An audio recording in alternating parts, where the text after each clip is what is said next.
bagi kita baca pada sore hari ini.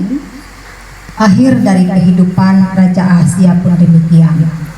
Jadi dia juga mengalami kematian yang tragis. Itu adalah hukuman yang Tuhan berikan baginya karena dia adalah orang yang tidak taat kepada Tuhan. Dia melakukan banyak sekali kejahatan.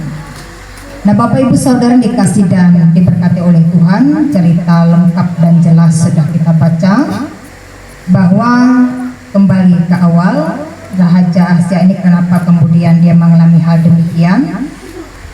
Nah, pada awalnya Nabi Elia ini ya, dia sudah menyampaikan bagaimana nanti apa yang akan terjadi terhadap Raja Ahazia, yaitu kematian. Nah, rupanya Raja Ahazia ini menolak dan dia marah karena dia dinubuatkan mengalami kematian yang sangat tragis. Maka dia mengutus beberapa pasukannya untuk mencari Nabi Elia. Nah, kemudian Nabi Elia menyampaikan utusannya kepada Raja Ahazia. Dan bagaimana reaksi Raja Ahazia mendengar pesan dari Nabi Elia bahwa kematian tragis nanti akan menimpanya.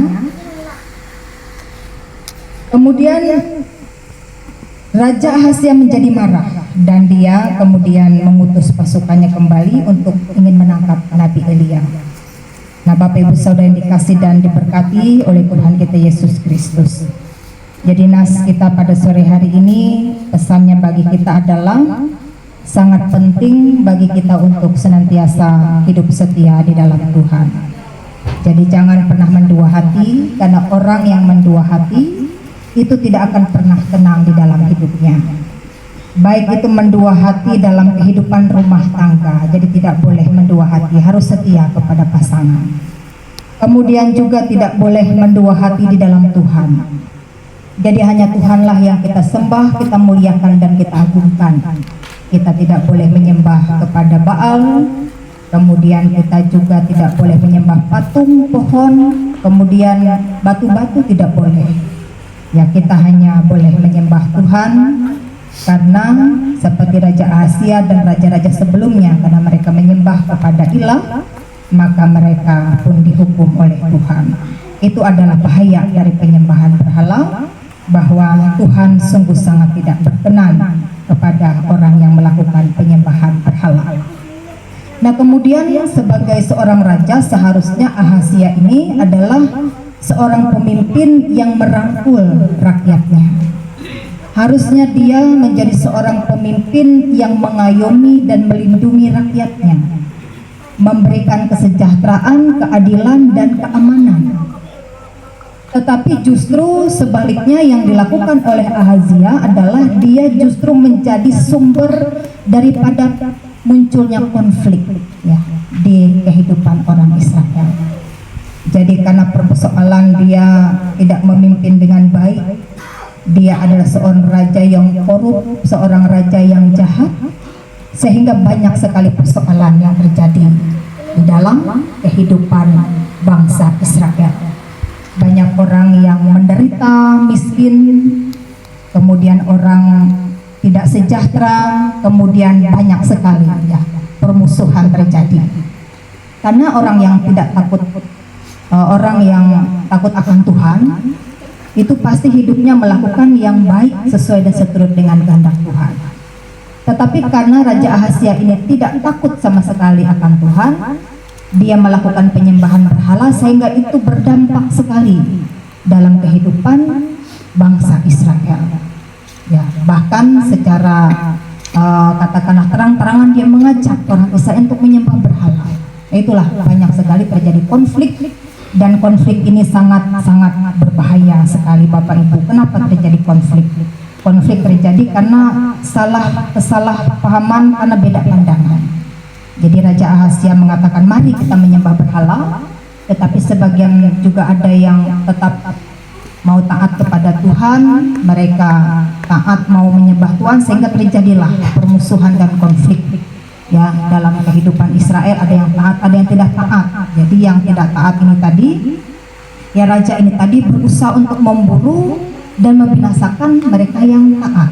Ya, dia mengutus pasukannya untuk menangkap Nabi Elia.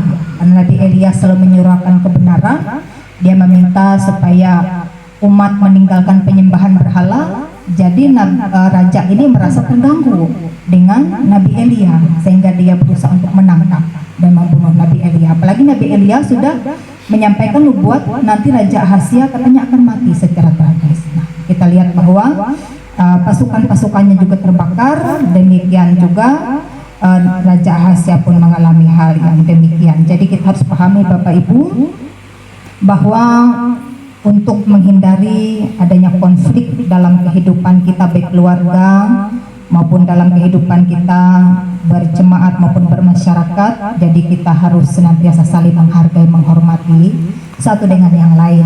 Kita harus selalu menjaga nilai-nilai agama kita, keimanan kita kepada Tuhan, selalu harus tetap kita setia kepada Tuhan, taat kepada Tuhan, supaya kehidupan dalam keluarga, dalam gereja, masyarakat itu selalu rukun dan damai, selalu penuh dengan kesejahteraan. Jadi sebuah keluarga atau sebuah kelompok gereja ataupun masyarakat itu tidak akan bisa maju kalau dalam kehidupan itu selalu ada konflik, ya. Jadi kalau ada kedamaian, jadi menjadi pembawa damai, pasti akan ada kemajuan yang terus meningkat kalau kita hidup di dalam kasih dan hidup di dalam damai.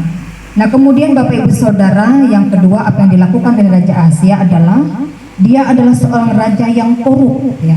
Artinya dia mengambil dari rakyat yang bukan menjadi haknya. Jadi dia hanya mencari keuntungan dari pemerintahannya. Dia menindas orang miskin, mengambil hak-hak yatim piatu dan para janda, dan dia selalu berusaha untuk mencari keuntungan dari setiap pekerjaannya. Jadi Raja Ahazia ini hanya untuk memperkaya diri sendiri. Nah, Bapak Ibu Saudara, maka itu pun kita harus juga selalu menjaga, artinya kehidupan kita, agar kita juga selalu jujur dan bertanggung jawab dalam setiap pekerjaan kita. Jadi kalau kita misalnya diberikan suatu mandat atau suatu tanggung jawab atau tugas, misalnya dalam hal mengelola keuangan atau di mana kita bekerja, ya, kita dipercayakan untuk mengatur pemerintahan, ya, dan lain sebagainya.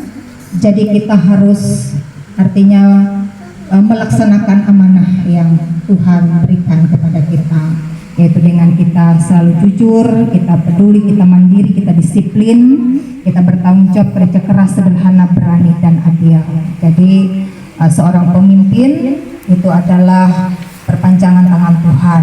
Yang Tuhan inginkan dari seorang pemimpin adalah memimpin dengan jujur, ya, memimpin dengan tanggung jawab, dengan disiplin, hidup sederhana, kemudian adil, selalu bekerja keras dan mandiri dan peduli terhadap kepentingan orang banyak. Jadi baik itu kita sebagai pemimpin atau kita sebagai seorang pekerja yang diberikan tanggung jawab apapun itu, mari kita laksanakan tanggung jawab itu dengan baik, dengan sungguh-sungguh, supaya apa yang kita kerjakan itu kemudian menjadi berkat bagi kehidupan banyak orang. Jadi itu Bapak Ibu Saudara, kita artinya ini adalah sebuah pembelajaran dari seorang pemimpin bernama Ahazia. Ini bukan teladan yang baik, ya, bagi kita, tapi adalah teladan yang tidak baik, yang tidak bisa diteladani, adalah tokoh yang tidak bisa kita teladani. Tetapi kita boleh belajar dari nas ini bahwa setiap perbuatan itu pasti ada konsekuensi yang diperoleh. Raja Ahazia akhirnya dia dihukum oleh Tuhan, tetapi orang yang hidup takut akan Tuhan, dia pasti akan diberkati. Nah, demikian firman-Nya untuk kita pada sore hari ini. Kiranya Tuhan Yesus memberkati kita semua. Amin.